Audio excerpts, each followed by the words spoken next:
Bagaimana jika krisis besar berikutnya di Eropa tidak dimulai dengan letusan senjata, melainkan dengan penghalang beton yang perlahan-lahan muncul di perbatasan? Di ujung timur NATO, ada 3 negara yang sedang bersiap menghadapi ancaman yang belum terjadi, tetapi mereka tidak ingin terkejut ketika itu datang. Sementara ketegangan antara Rusia dan Barat terus berlanjut, Estonia, Latvia, dan Lituania sedang membangun garis pertahanan luas yang dirancang untuk memperlambat, menghalangi, dan mencegah kemungkinan serangan apapun. Tapi pertanyaan yang lebih besar adalah, apa sebenarnya yang mereka takuti? Sebelum kita mulai, silakan like dan subscribe video ini, itu sangat berarti bagi kami para pembuat konten. Terima kasih, dan sekarang mari kita mulai.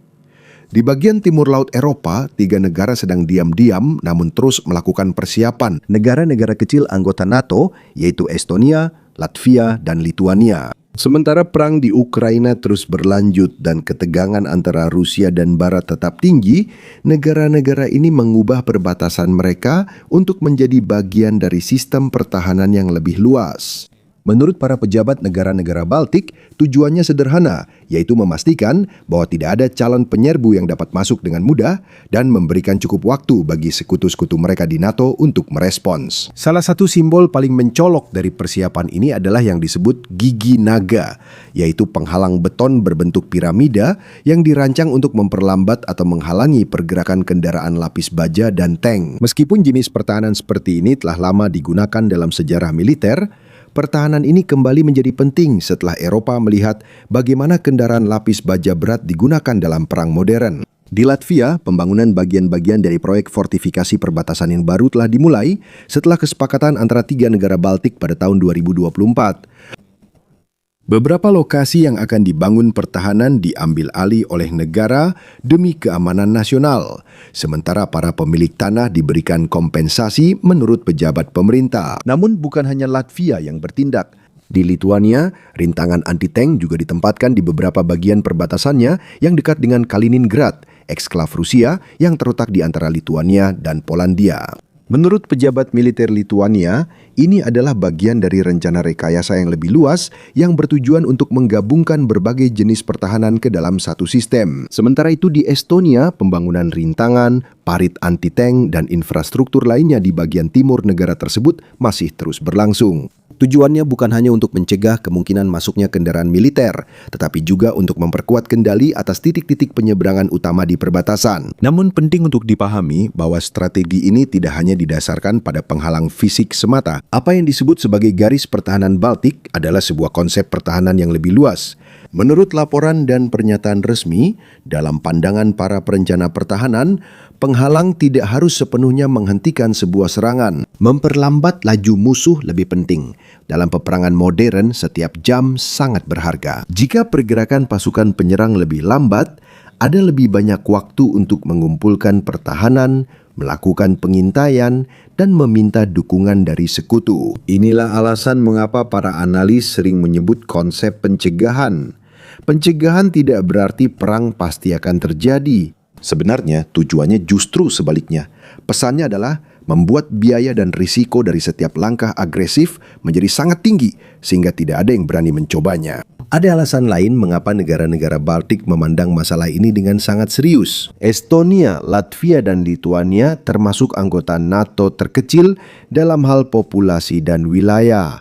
Karena itu keamanan mereka sangat bergantung pada pertahanan kolektif aliansi.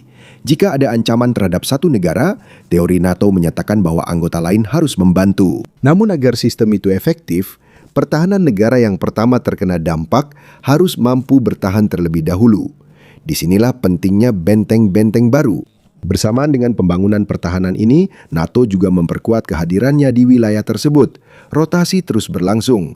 Penempatan tentara dari berbagai negara anggota juga dilakukan sambil meningkatkan kemampuan aliansi untuk dengan cepat mengirimkan pasukan tambahan jika diperlukan. Dalam beberapa tahun terakhir, pengeluaran militer negara-negara Baltik juga meningkat.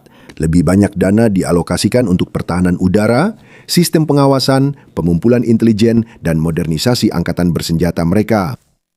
Pertahanan baru negara-negara Baltik tidak hanya tentang menghalangi musuh secara fisik. Ini juga mencakup penggunaan sensor darat sistem pengawasan, menara pengamatan, dan drone pengintai yang memberikan informasi secara real-time ke pusat komando militer. Di medan perang modern, negara yang pertama kali mendeteksi pergerakan musuh biasanya memiliki keunggulan besar. Inilah alasan mengapa Baltic Defense Line tidak boleh dipandang sebagai sekadar deretan penghalang beton. Ini adalah jaringan pertahanan terintegrasi yang menggabungkan rekayasa, intelijen, dan respons militer yang cepat. Dan jelas ini bukan proyek sementara. NATO sudah lama mempelajari kelemahan di kawasan Baltik. Estonia, Latvia, dan Lituania memiliki kedalaman strategis yang terbatas dibandingkan dengan negara-negara Eropa yang lebih besar. Singkatnya, ruang untuk mundur sangat kecil jika terjadi krisis besar. Karena itu, strategi pertahanan mereka berfokus pada pencegahan, memperlambat, dan koordinasi cepat dengan sekutu-sekutu mereka. Ada satu alasan penting lagi mengapa penghalang anti-tank seperti Dijinaga kembali populer. Selama bertahun-tahun, ada analis yang percaya bahwa jenis pertahanan seperti ini sudah ketinggalan zaman karena munculnya rudal presisi, drone, dan kekuatan udara modern. Namun perang di Ukraina menunjukkan bahwa tank, kendaraan lapis baja, dan serangan mekanis besar masih menjadi bagian penting dalam operasi darat. Ketika penghalang beton, parit anti-tank, ladang ranjau, serta senjata presisi digabungkan, akan semakin sulit bagi pasukan penyerang manapun untuk menembus pertahanan dengan cepat. Namun bagi NATO, penghalang saja tidaklah cukup. Pada akhir Mei 2026, Reuters melaporkan bahwa aliansi tersebut akan menambahkan satu lagi struktur komando setingkat korps untuk pertahanan Estonia dan Latvia. Menurut pernyataan bersama dari Jerman dan Belanda, Korps Jerman-Belanda pertama yang berbasis di Münster akan memiliki peran yang lebih besar dalam mengordinasikan pasukan NATO di wilayah tersebut. Tujuannya adalah untuk memperkuat kemampuan aliansi dalam mengirim dan mengorganisir pasukan dengan cepat jika terjadi keadaan darurat. Menurut seorang pejabat yang berbicara dengan Reuters, tujuan dari langkah ini adalah untuk menghadirkan apa yang disebut sebagai massa dan kecepatan di bagian timur NATO. Penting untuk dipahami bahwa markas besar korps bukan sekedar penambahan jumlah tentara. Nilai sebenarnya terletak pada kemampuannya untuk merencanakan, mengordinasikan, dan mengelola formasi militer besar dari berbagai negara anggota NATO. Pada saat krisis, memiliki banyak tentara saja tidak cukup. Mereka juga harus dapat digerakkan dengan cepat dan dapat dikirim ke tempat yang tepat pada waktu yang tepat. Inilah alasan mengapa banyak analis pertahanan melihat langkah baru ini sebagai bagian dari perubahan yang lebih luas dalam pertahanan Eropa setelah invasi Rusia ke Ukraina pada tahun 2022. Seiring dengan meningkatnya persiapan NATO, pertukaran tuduhan antara Rusia dan negara-negara Baltik juga semakin memanas. Pada Mei 2026, beberapa pejabat Rusia mengeluarkan pernyataan bahwa Ukraina diduga menggunakan wilayah Latvia sebagai bagian dari operasi drone terhadap Rusia. Latvia dengan tegas membantah hal ini dan menyebut tuduhan tersebut tidak berdasar. Di Perserikatan Bangsa-Bangsa, para wakil Latvia juga mengatakan bahwa tuduhan tersebut hanyalah disinformasi. Pada titik ini, penting untuk memisahkan retorika dari kenyataan yang sebenarnya. Banyak pernyataan keras yang muncul dari kedua belah pihak. Namun yang lebih penting untuk diperhatikan adalah langkah-langkah konkret yang dilakukan di lapangan. Dan apa yang terlihat sekarang di kawasan Baltik sangat jelas. Lebih banyak benteng pertahanan, lebih banyak sistem pengawasan, lebih banyak latihan militer. Koordinasi yang lebih erat di dalam NATO. Ini tidak berarti akan ada perang yang segera terjadi. Namun hal ini menunjukkan betapa besar perubahan landscape keamanan Eropa dalam beberapa tahun terakhir. Di Latvia, insiden drone ini telah menjadi isu besar dalam politik. Setelah serangkaian masuknya drone dan sebuah insiden yang mempengaruhi fasilitas penyimpanan minyak pada bulan Mei, Perdana Menteri Evika Selina terpaksa mengundurkan diri, sementara Menteri Pertahanan Andres Prutz sudah lebih dulu meninggalkan jabatannya. Masalah ini telah menjadi simbol dari perdebatan yang lebih luas tentang kesiapan negara dalam menghadapi jenis ancaman baru. Bersamaan dengan itu, Lituania juga mengalami salah satu peringatan keamanan terbesar dalam sejarahnya sejak bergabung dengan NATO. Pada Mei 2026, pihak berwenang mengeluarkan peringatan darurat setelah ada drone yang memasuki wilayah udara negara tersebut. Menurut laporan, beberapa pejabat tinggi untuk sementara dievakuasi ke lokasi yang lebih aman, sementara warga Vilnius disarankan untuk mencari tempat berlindung sebagai tindakan pencegahan. Bagi banyak warga di kawasan Baltik, Insiden-insiden ini menjadi pengingat betapa dekatnya dampak perang di Ukraina terhadap perbatasan mereka sendiri. Namun, ada satu kejadian lain yang lebih banyak dibicarakan oleh para analis keamanan. Pada Mei 2026, Vladimir Putin menandatangani undang-undang yang memberikan kekuasaan kepada Presiden Rusia untuk menggunakan kekuatan bersenjata demi melindungi warga negara Rusia yang menghadapi tindakan hukum atau penganiayaan di luar negeri. Menurut teks resmi undang-undang tersebut, keputusan untuk menggunakan kekuatan militer berada di tangan Presiden Rusia. Penting untuk dicatat bahwa berbagai pihak memiliki interpretasi yang berbeda mengenai undang-undang ini.